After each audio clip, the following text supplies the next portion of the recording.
नमस्कार साथियों, मैं देवराज आज फिर एक नए वीडियो के साथ आपके सामने रूबरू हुआ हूँ। उम्मीद करता हूँ कि आप लोग स्वस्थ होंगे, मस्त होंगे। पिछले वीडियो में हमने पढ़ा था decimal expansion. Decimal expansion has two parts, non terminating and terminating decimal expansion. ठीक है, इसके बारे में हमने डिटेल में पढ़ा था।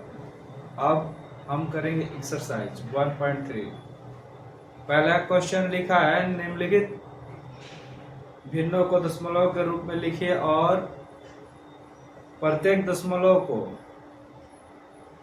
बताइए कि वो कौन सा दशमलव है, टर्मिनेटिंग डेसिमल है या फिर नॉन टर्मिनेटिंग है, यानी कि शांत दशमलव है कि अशांत दशमलव है। तो चलिए स्टार्ट करते हैं वीडियो। पहला क्वेश्चन है 36/100। अब ये कौन सा दशमलव है, कैसे पता लगेगा? तो हम हल करते हैं। तो ऐसे दो तरीका है इसे करने के लिए। डायरेक्ट आप कर सकते हो, 2 जीरो है, 2 अंक के बाद डेसिमल लगेगा, यानी कि 36 हो गया, 2 अंक हो गया इसका, ये पॉइंट लग के यहाँ ऐसा। चलो कर लेते हैं।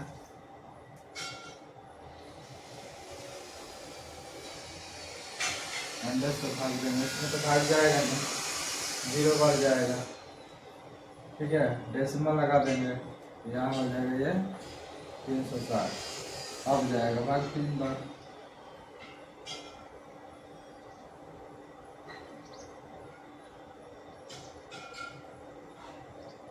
रिमाइंडर आ गया 60। फिर इसमें क्या है, भाग नहीं जाएगा तो यहाँ 0 बढ़ा देंगे। अब ये कितने बार जाएगा, 6 बार।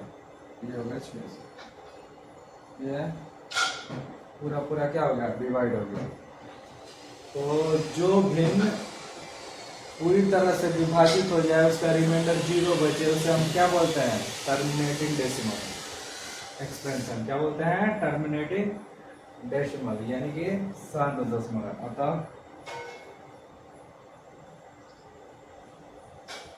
36/100 शांत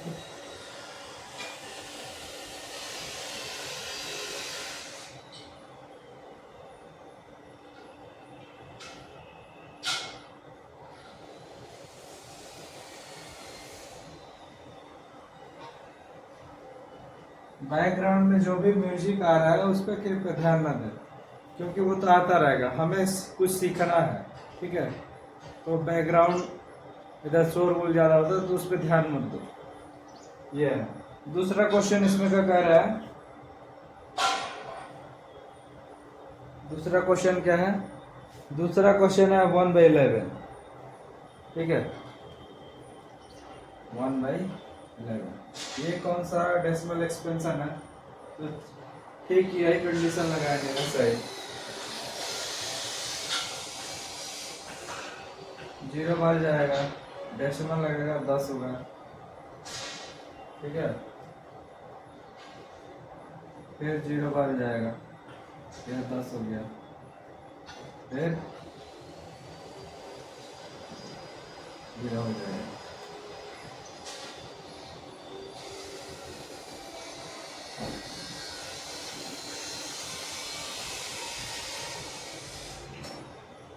सौ हो गया। अब देखो 100 बार, एक बच गया। ठीक है, फिर इसमें 0 रहेगा, भाग हो जाएगा नहीं, फिर 0 बढ़ जाएगा, फिर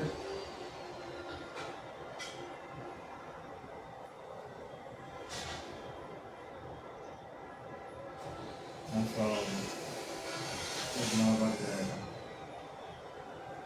99 होगा, फिर 1 बचेगा, फिर इसमें भाग नहीं जाएगा, फिर 0 बढ़ जाएगा,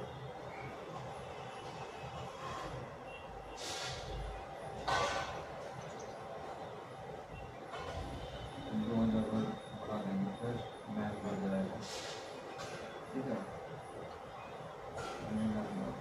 यानी कि 1 वन का क्या हो रहा है, रिमाइंडर वन का पुनरावृत्ति हो रहा है। ठीक है, क्या हो रहा है, बार बार पुनरावृत्ति हो रहा है इसका।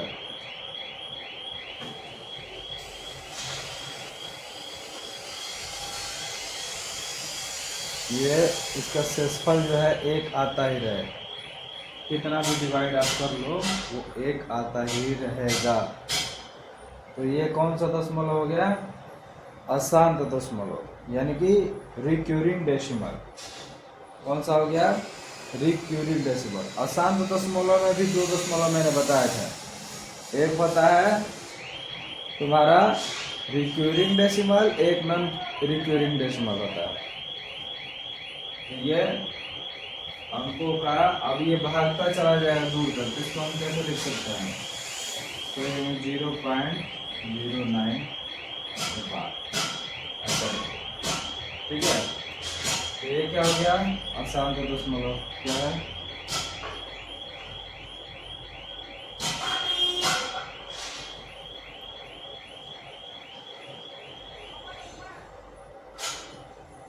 अशांत दशमलव,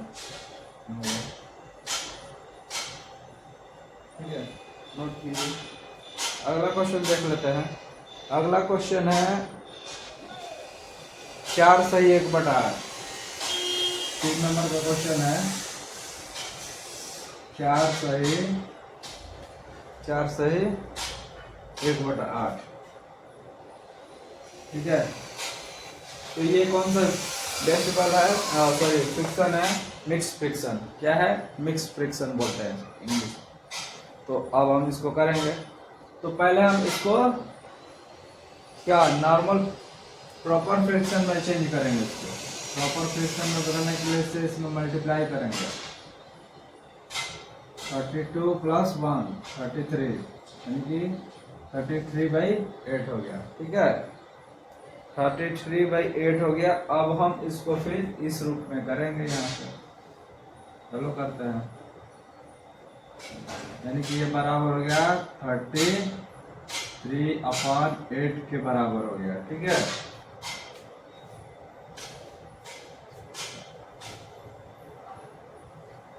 अब इसको हम हल करेंगे,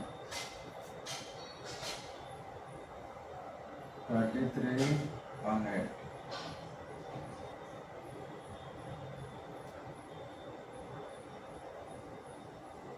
8 4 जा 32, 1 बचा। ठीक है, इसमें तो भाग जाएगा नहीं, यहाँ डेसिमल लगेगा, यहाँ 10 हो जाएगा, 1 बढ़ जाएगा, 8 हो गया, फिर 2 बचेगा, फिर इसमें तो भाग जाएगा नहीं, फिर डेसिमल के बाद आप कितना भी जीरो लगा सकते हो। ठीक है, तो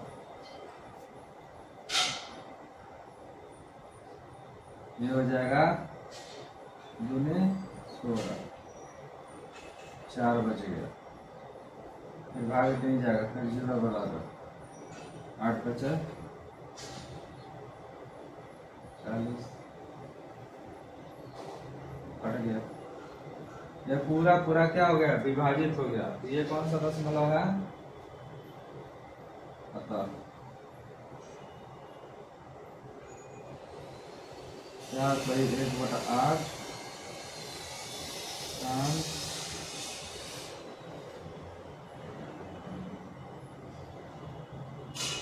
दशमलव है। ठीक है, नोट कर लो इसको।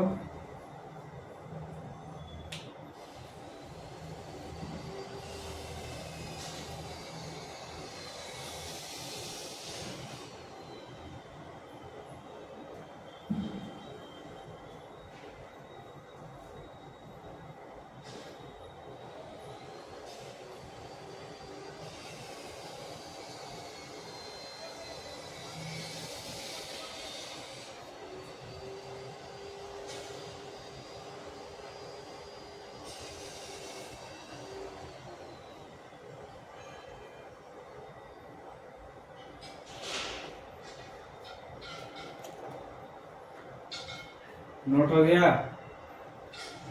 कितना देर लगा रहे हो यार, फटाफट नोट करो।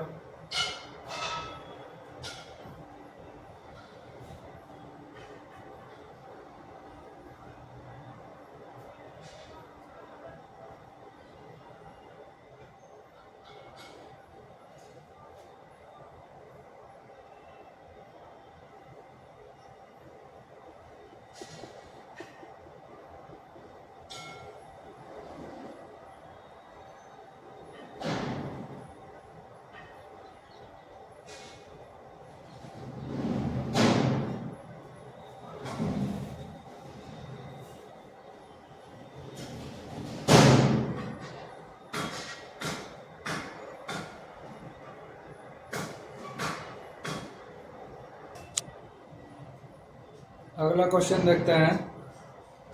अगला क्वेश्चन है 3/13। ये थोड़ा इसका लंबा प्रोसेस होगा, ठीक है।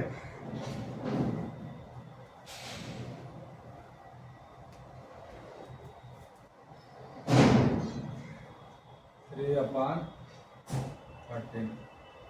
चलो भाई डिवाइड करते हैं 3 में 13 से।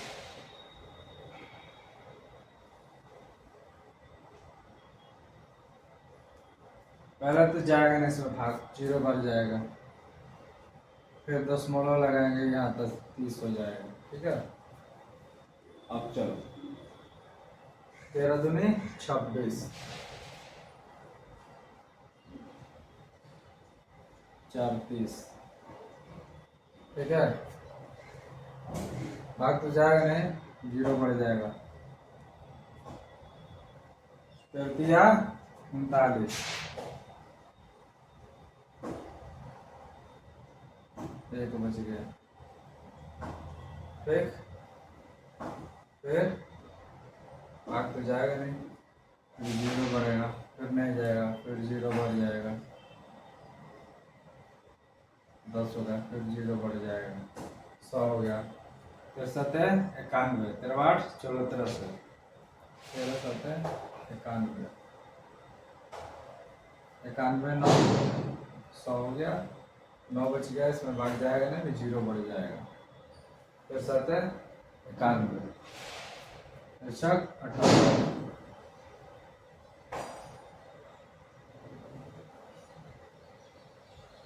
यहाँ से हाथ से लेंगे हो जाएगा, तो 10 में से 8 गए 2, और 9 में से 1 गया 8, यानी 12 हो गया। ये क्या हो गया? 12 हो गया। इसमें तो भाग जाएगा नहीं, तो फिर एक 0 बढ़ाएंगे यहाँ पर, ठीक है। अब हो गया ये 20, 13 17 से 117,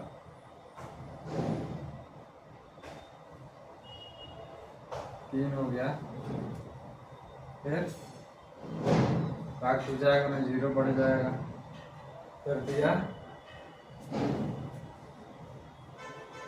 13 दूनी 26, ठीक है।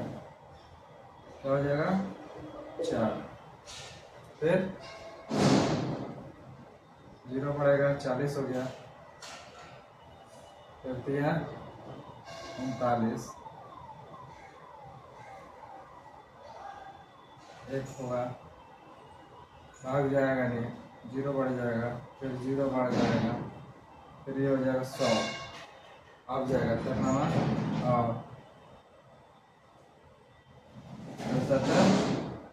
91, 9 हुआ, ये कटा, फिर 0 बढ़ जाएगा, फिर 8 फिर 63 78 होगा, 78, फिर 12 बचेगा, फिर भाग जाएगा नहीं, फिर 0 बढ़ जाएगा, फिर 70 91, फिर 8 74 17 फिर 9 बढ़ जाएगा, तो ये हो जाएगा तुम्हारा, इसको हम यहाँ लिख देते हैं 12 से बचा, फिर ऐसा हो गया, ठीक है। 17 से 117, फिर ये कितना आ जाएगा 3, वही बच गया। तो अब देखो कहाँ से आपका ये रिपीट हो रहा है, ये जो है आपका रिपीट हो रहा है यहाँ से, ये संख्याएं क्या हो रही हैं? रिपीट हो रही हैं, देखो ध्यान से, 9 तक, यहाँ से यहाँ तक संख्याएं रिपीट हो रही हैं, ठीक है। तो ये कौन सा दशमलव है? इसमें हमेशा शेष पंक्ति नहीं बचता रहेगा, तो ये अतः 3/13 अशांत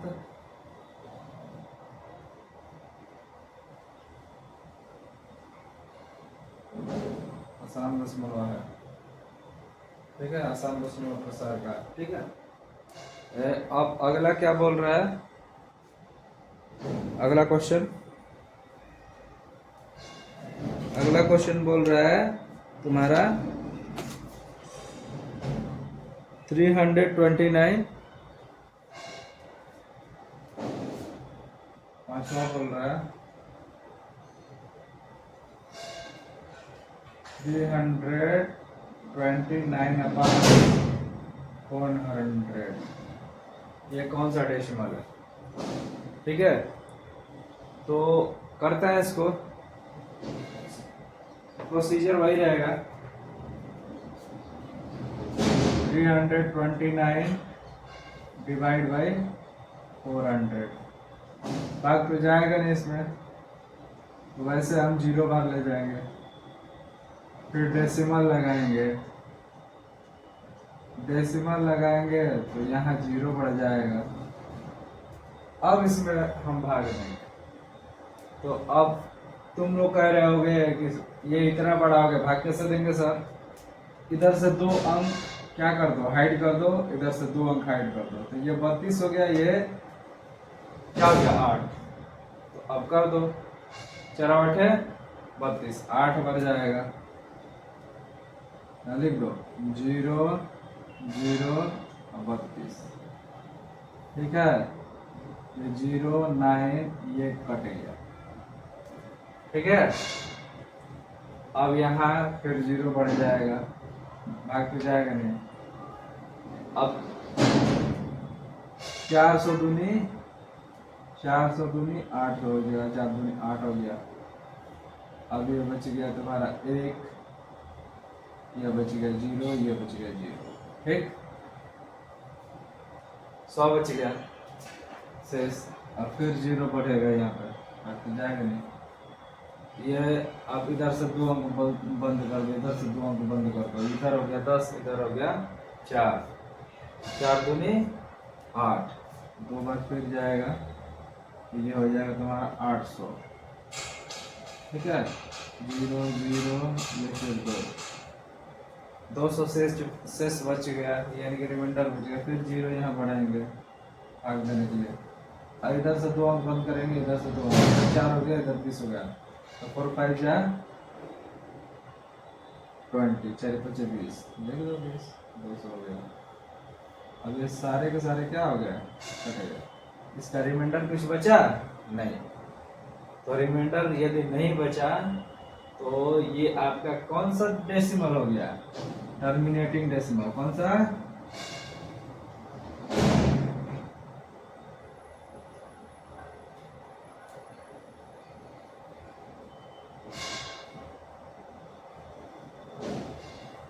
terminating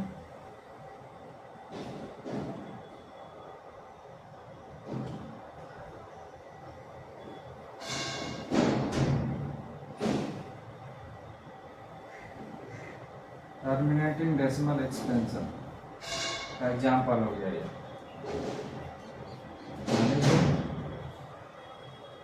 329/400 is terminating decimal expansion. हो गया, नोट करो।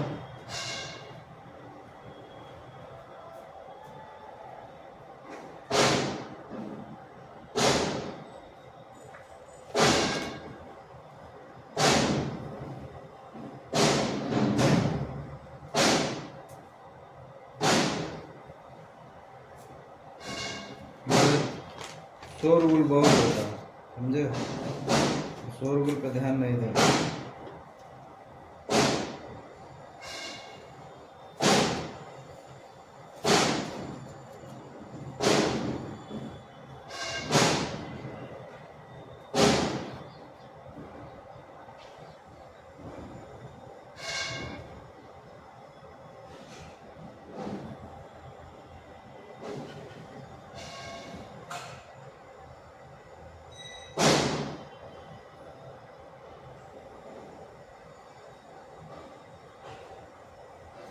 हो गया सबका?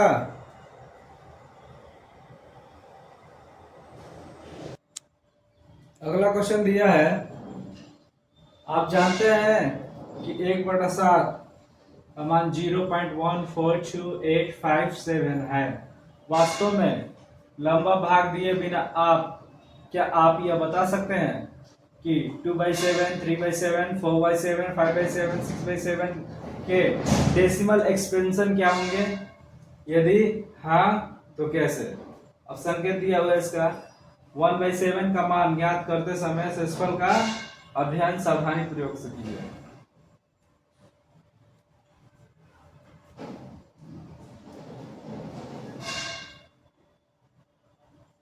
सावधानी प्रयोग कीजिए। दिया क्या है इसमें? दिया है ना एक बड़ा सा कमान, ठीक है, दिया है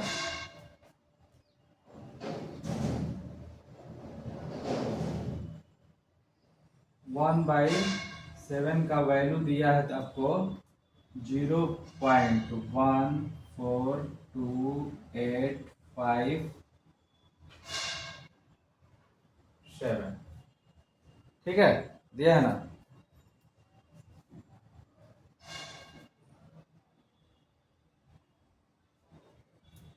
अब किसका मान पूछा रहा है बिना भाग लंबा भाग दिए हुए?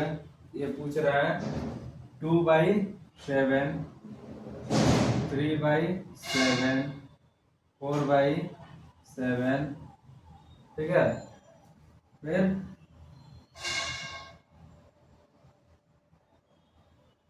5/7, 6/7।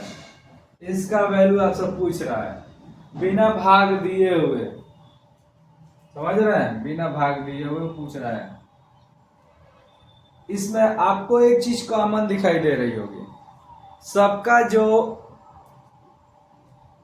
डिनोमिनेटर है, ठीक है, इसे बोलते हैं नोमिनेटर, इसे बोलते हैं डिनोमिनेटर, यानी कि अंश और हर, जिसका सबका हर क्या है? सेम है, 7 ही है, ठीक है, 7 ही है। तो जब सबका डिनोमिनेटर सेम है तो यहाँ पे दो कैसे आया? यहाँ पे ये दो कैसे आया? तो हम इसको इसमें गुणा कर देंगे तो क्या इसका वैल्यू आ जाएगा? क्या आएगा ना? तो सेम वही कंडीशन है, कर दो 2 × 0.14257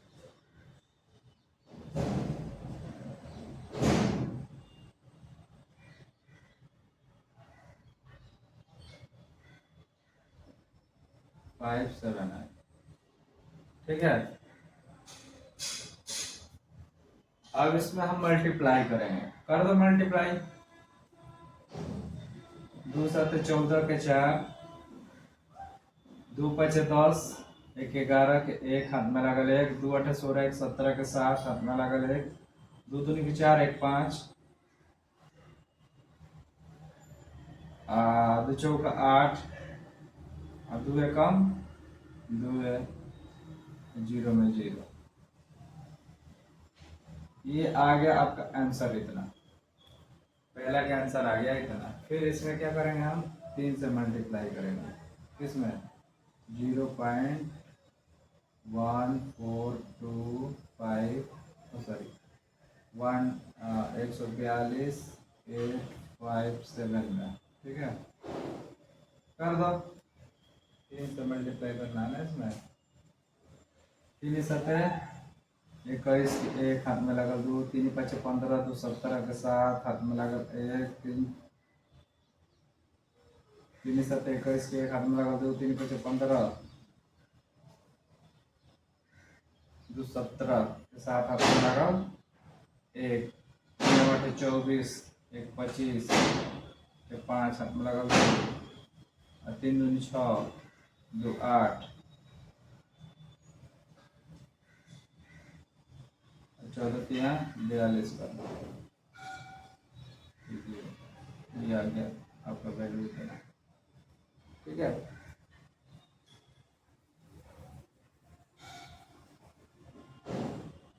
वैसे ही अगला का करेंगे सेम, 4 × 0.142,857 करो।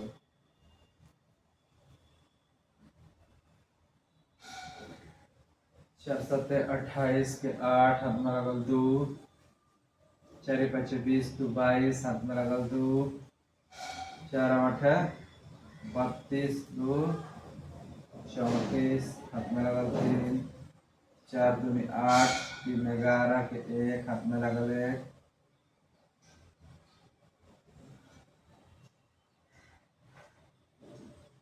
4 4 का 16,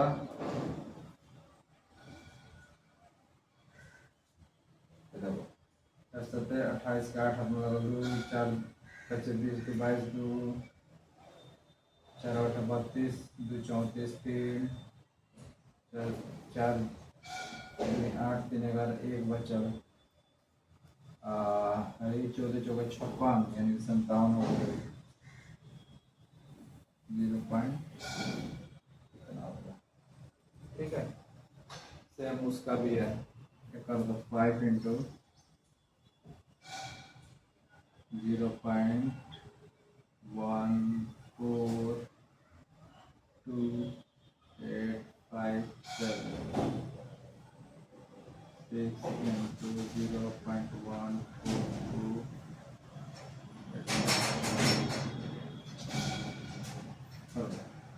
535 के 5 5 25 3 28 हो गया 58 है 40 2 42 4 5 दूनी 10 4 14 के 4 हाथ में लगल 1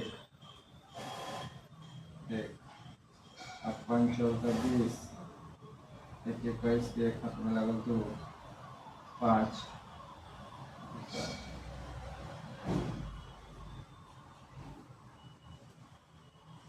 इसका कर दो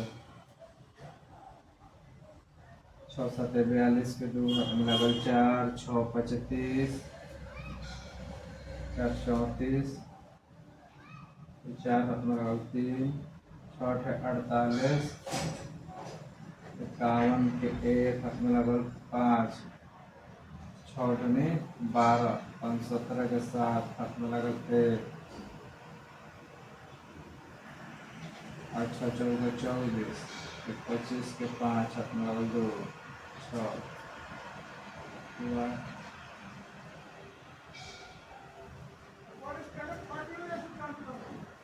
हो गया।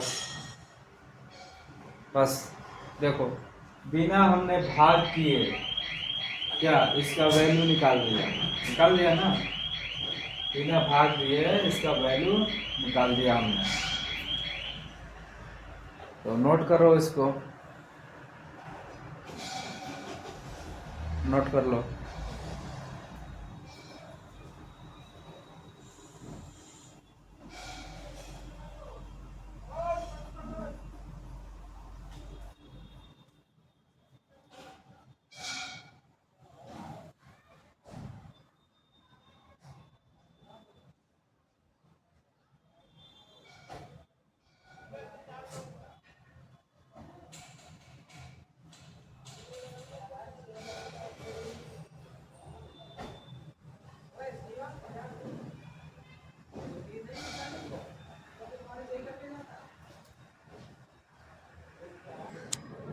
अगला क्वेश्चन है, निम्नलिखित को P बाई Q के रूप में व्यक्त कीजिए जहां P और Q पूर्णांक है, P कैनॉट बी इक्वल 0। पहला क्वेश्चन दिया है 0.6, ठीक है। तो इससे हम करेंगे 0.6 को अभी सॉल्व।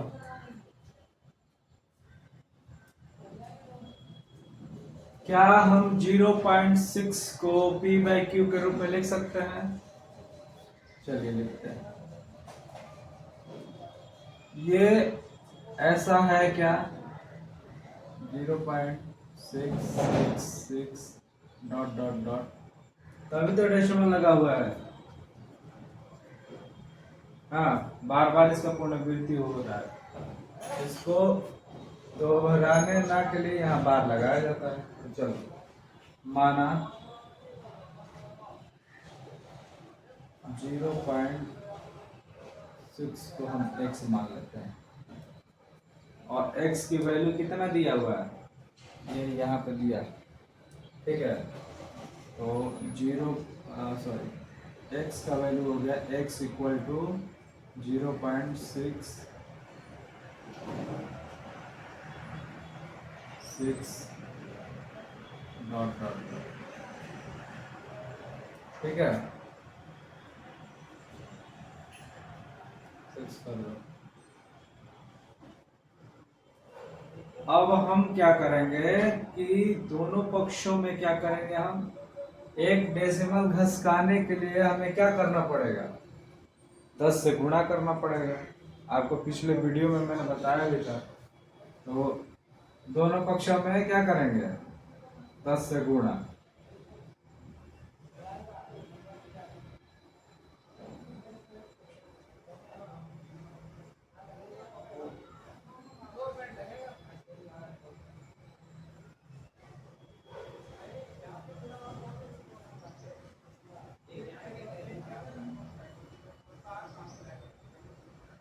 और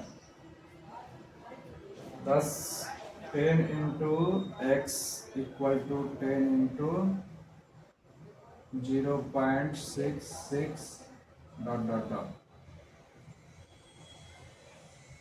ठीक है। अब ये आपका हो जाएगा, ये इक्वेशन 1 हो गया। ये हो जाएगा 10x equal to 6.66 dot dot dot, ये इक्वेशन 2 हो गया, ठीक है। इक्वेशन ये फर्स्ट, इक्वेशन 2 नीचे लिखेंगे। समीकरण 2 में से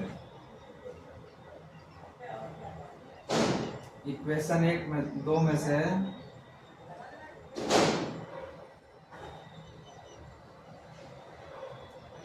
एक को घटाने पर, ठीक है। तो समीकरण 2 क्या है, 10x equal to 6.66 dot dot dot, ये है ना।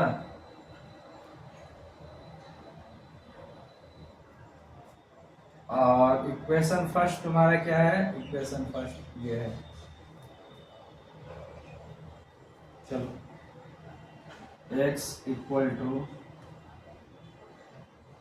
0.666 डॉट डॉट डॉट, ठीक है।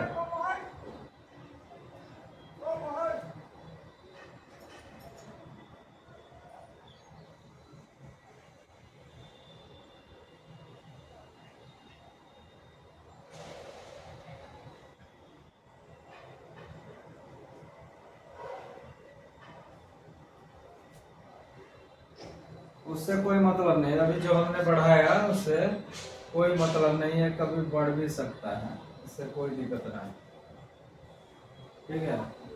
कितना भी लिख सकते हो। अब चलो माइनस करते हैं, ये माइनस ये माइनस, 10 में से x गया, कितना होगा 9x, ये हो जाएगा तुम्हारा, ये तो सेम सेम दिख रहा है ना, तो ये कट जाएगा, ये हो जाएगा 0 पॉइंट, ये 6 बच जाएगा। तो हम कहते हैं कि दशमलव के बाद अंक जो होता है उसका कोई वैल्यू नहीं होता है, ठीक है। तो हम क्या लिख सकते हैं, 9x इक्वल टू 6, ठीक है। यानी कि x इक्वल टू हो जाएगा तुम्हारा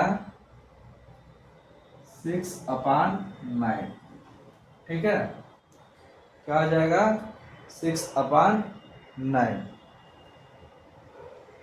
अतः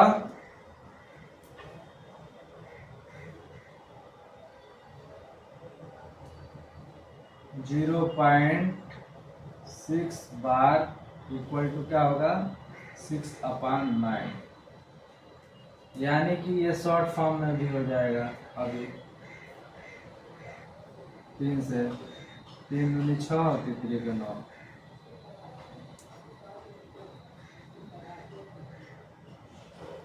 ठीक है। तो ये हो गया, इस रूप में आ गया, नोट कीजिए।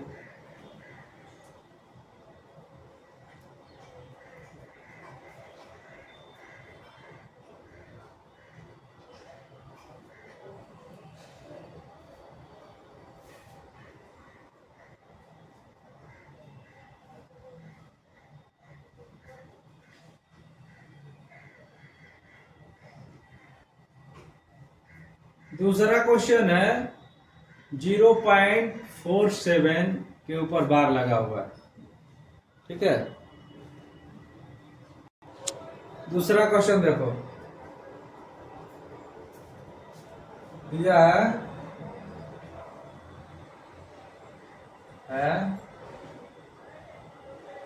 0.47। अब देखो इसको मान लेते हैं 1, इधर दशमलव के बाद जितना अंक होता है उतना 0 मानते हैं, ठीक है। यानी कि इसमें हम किससे गुणा करेंगे, 100 से हमें गुणा करना पड़ेगा। क्या करना पड़ेगा, 100 से गुणा। तो ये हम ऐसे लिख सकते हैं इसको, क्या ये चीज ऐसे है क्या, 0.4747 डॉट डॉट डॉट ऐसे करके है। ये बार तभी लगाते हैं पुनरावृत्ति को रोकने के लिए, इसका वैल्यू इतना है, ठीक है। तो हम इसको लिख सकते हैं कि इसको माना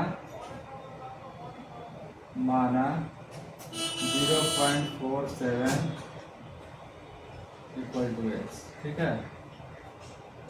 तो इसको बना दो, x इक्वल टू 0.474747, ठीक है, लिख सकते हैं आप। अब इसमें दोनों पक्षों में किससे गुणा करेंगे, दोनों, ये इक्वेशन फर्स्ट हो गया तुम्हारा, दोनों पक्षों में किससे बोल रहा था, 2 अंक के बाद 10.2 अंक के पहले है ना, तो 100 से गुणा करेंगे, 100 से गुणा करने पर। अब मैं ज्यादा नहीं लिखूंगा, समझदार हो तुम लोग। 100 into x equal to 100 into 0.474747, ठीक है। अभी हो जाएगा 100x इक्वल टू, अब ये 2 अंक के बाद लग जाएगा डेसिमल, 47.4747, इक्वेशन 2 हो गया। ये क्या हो गया, इक्वेशन 2। अब लिख दो, समीकरण 2 में से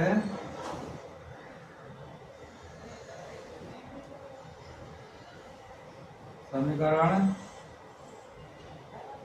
1 को घटाने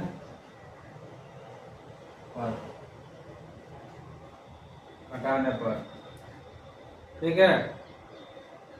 घटा दो भैया, ये हो जाएगा 10x और सॉरी 100x इक्वल टू 47.4747, ठीक है, माइनस x इक्वल टू 0.4747, ठीक है, 47 dot dot dot dot dot, ये माइनस ये और माइनस, ये हो जाएगा 99x, ये हो जाएगा, ये सारा क्या हो जाएगा, कट जाएगा, बच जाएगा तुम्हारा क्या 47.0, यानी कि इसका वैल्यू नहीं होता, दशमलव के बाद जो भी अंक होता है इसका वैल्यू नहीं होता, ठीक है। तो 99x इक्वल टू हो जाएगा 47x अपान हो जाएगा 47/99, ये हो गया था हमारा उत्तर, ठीक है। करने लायक है नहीं तो लिख दो था 0.47 47/99, यानी कि ऊपर वाला नोमिनेटर नीचे वाला डिनोमिनेटर p/q के फॉर्म में हो गया। क्या हो गया, ये p/q के फॉर्म में हमने लिख दिया। और ये दोनों क्या है, पूर्णांक है, क्या है, पूर्णांक। ठीक है, नोट करो।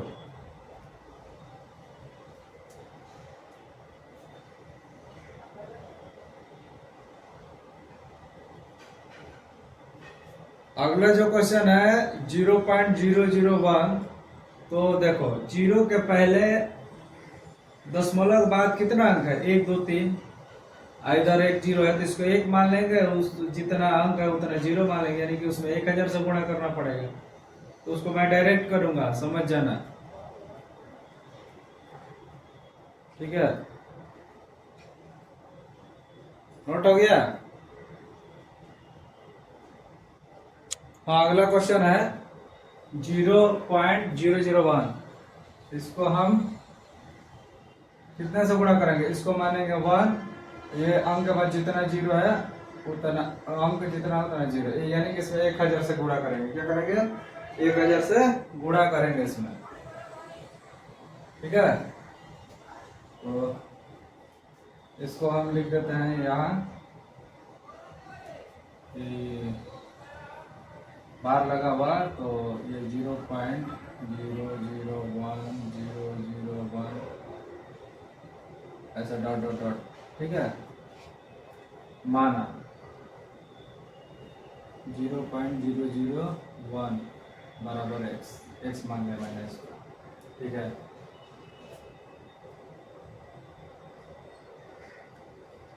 इसमें कितना से गुणा करेंगे, 1000 से।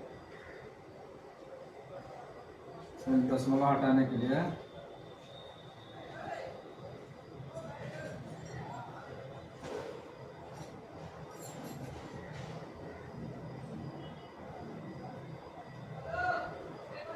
दशमलव हटाने के लिए 1000 से गुणा करेंगे, गुणा करें, ठीक है। तो ये x हो गया, ये हो जाएगा 0.001, ठीक है। इसका दोनों लिख दो, दोनों पक्षों में, ये इक्वेशन फर्स्ट हो गया, 1000 से गुणा करने पर, ठीक है। मैं डायरेक्ट लिखूंगा,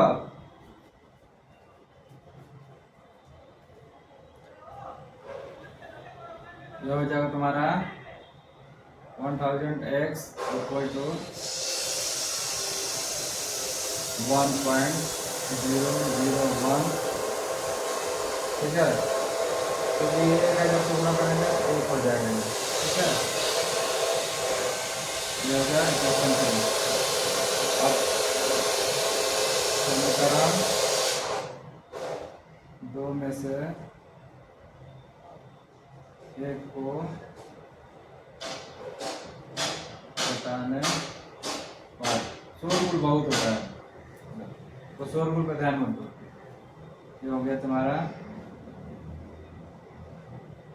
1000x equal to 1/0.001 minus x equal to 0.001, ठीक है। और तुम्हारा ये हो जाएगा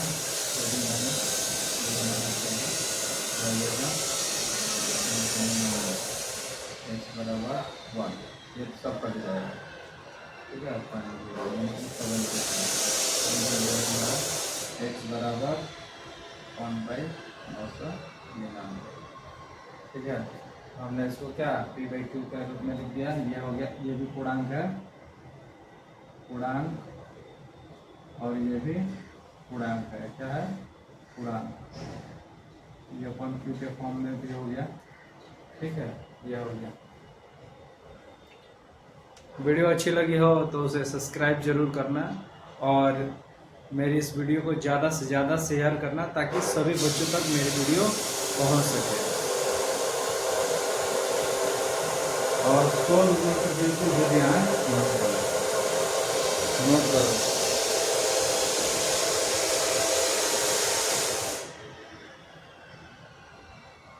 भाई वीडियो को आगे भी देख सकते हो पॉज करके, रिकॉर्डेड वीडियो, ठीक है।